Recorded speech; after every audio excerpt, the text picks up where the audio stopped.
प्रिय बच्चों, अभी हम लोगों ने संस्कृत भाषा में गणना का अभ्यास किया था। गणना के साथ साथ जो संस्कृत पाठ्यक्रम का सबसे विशेष महत्व होता है वो शब्द रूप और धातु रूप में होता है। यानी आप लोग जब अंग्रेजी में कुछ भी सीखते हैं तो उसके लिए वर्ब याद करना बहुत जरूरी होते हैं। उसी प्रकार से संस्कृत में शब्द रूप और धातु रूप का अभ्यास करना हमें बहुत जरूरी होता है।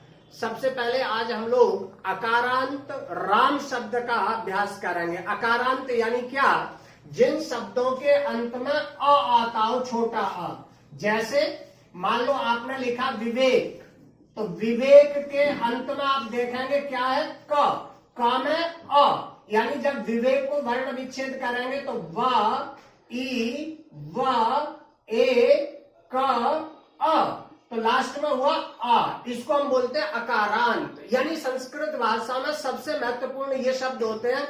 जब भी आप संधि पढ़ेंगे या कोई सा भी प्रकरण पढ़ेंगे तो उसमें अकारांत, इकारांत, उकारांत वगैरह सीखना बहुत जरूरी है। तो हमने जैसे यहाँ पर एक शब्द लिखा शब्द रूप राम, तो राम में हमें ये देखना है कि राम शब्द जो है वो क्या है? लास्ट में क्या है? छोटा अ। यानी इसे हम कहेंगे अकारांत।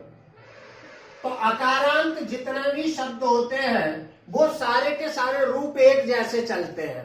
मान लो आपने कुछ भी राम जैसा लिख लिया, आपने लिख लिया लक्ष्मण या किसी का भी नाम लिखा, तो आप क्या ध्यान रखेंगे? प्रथमा विभक्ति में आपने लिखा रामाह, रामौ, रामाह। द्वितीया में आपने लिखा रामम, रामौ, रामान। तृतीया में लिखा रामेण, रामाभ्याम, रामैः। चतुर्थी में लिखा रामाय, रामाभ्याम, रामेभ्यः। पंचमी में लिखा रामात्, रामाभ्याम, रामेभ्यः। षष्ठी में रामस्य, रामयोः, रामाणाम। सप्तमी रामे, रामयोः, रामेषु। संबोधन हे राम, हे रामौ, हे रामाः। अब हमें और आपको अभ्यास ये करना है कि जैसे अकारांत राम में जो परिवर्तन आपने किया, मान लो प्रथमा के एक वचन में आपने लिखा रामाह, तो आप ये देखेंगे कि मूल शब्द में आपने क्या परिवर्तन किया? केवल विसर्ग। यानी राम लिखा, राम में केवल विसर्ग लगाया आपने। अब आपने कोई सा भी नाम लिखा, मान लो आपने लिखा मोहन, तो जैसे ही आपने मोहन लिखा तो आप ये देखेंगे जैसे राम के अंत में छोटा आ है, ऐसे ही मोहन के अंत में छोटा आ है। तो छोटे आ के बाद में आपको क्या करना? केवल विसर्ग लगाना है। यानी जैसे ही आपने राम में विसर्ग लगा के रामा प्रथमा का एक वचन किया, वैसे ही मोहन में आपने विसर्ग लगा के एक वचन बना दिया।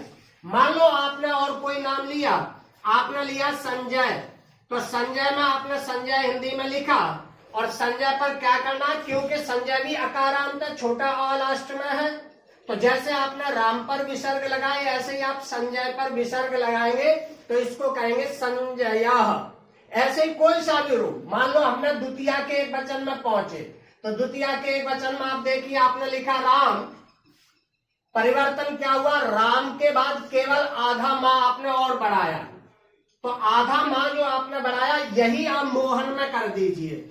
यानी मोहन आपने हिंदी में लिखा, केवल आधा माँ आगे बढ़ा दीजिए। इसी प्रकार से संजय आपने हिंदी में लिखा और संजय के बाद में आधा माँ आपको लिखना है। यानी शब्द रूप अकारांत जितने भी होते हैं, अकारांत का मतलब जिसके लास्ट में छोटा आ आता है, सबके रूप बिल्कुल यूं ही चलेंगे।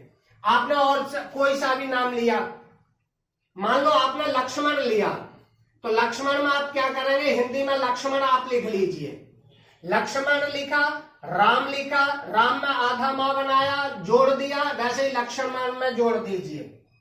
और कोई सी भी विभक्ति आप उठाइए यहां से लेके, मान लो ये द्विवचन में यदि हम पहुंचे तो हमने राम लिखा और बड़ी ओ की मात्रा लगा दी। आपने संजय लिखा, हिंदी में संजय लिखा और उस पर बड़ी ओ की मात्रा लगा दीजिए। यानी अकारांत शब्द रूप जितने भी होते हैं सारे राम पर चलते हैं। आप कोई सा भी उदाहरण ले लीजिए, मान लो हम पहुंच गए सप्तमी के बहुवचन में, ये सप्तमी का बहुवचन है रामेशु, तो हमने इस रामेशु को समझना। हमने रामेशु में क्या किया? राम लिखा, एक ही मात्रा लगाई और सु जोड़ दिया। राम लिखा एक ही मात्रा और सु, उसी प्रकार से संजय हमने हिंदी में लिखा, और संजय पे क्या परिवर्तन करना है, जो राम में किया था ए और सु, तो ये संजय येषु, यानी सारा का सारा बिल्कुल एक जैसा चलेगा।